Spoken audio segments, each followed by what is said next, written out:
மூளை காய்ச்சல் வர்றதுக்கான முக்கியமான காரணங்கள் என்ன அப்படின்னு பார்த்தோம்னா, ஃபர்ஸ்ட் முக்கியமான காரணம் வந்து பாக்டீரியா, ரெண்டாவது முக்கியமான காரணம் வைரஸ், மூணாவது முக்கியமான காரணம் வந்து ஃபங்கஸ்.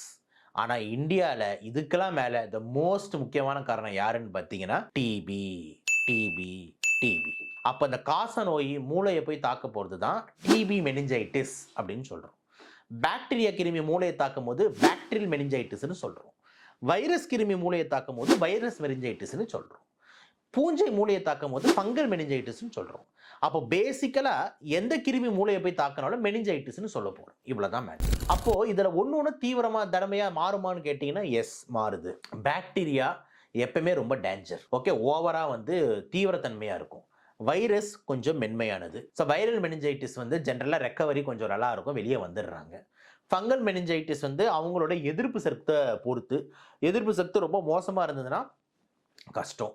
டிபி பொறுத்த வரைக்கும் நாள் எடுக்கும், ரொம்ப நாள் ஆகும், ஏதாவது சைடு எஃபெக்ட்ஸ் வரலாம், காம்ப்ளிகேஷன் வரலாம், ரெக்கவர் ஆகலாம் அப்படின்ற மாதிரி வந்து டிபி மெனிஞ்சைட்டிஸ் வந்து போகும்.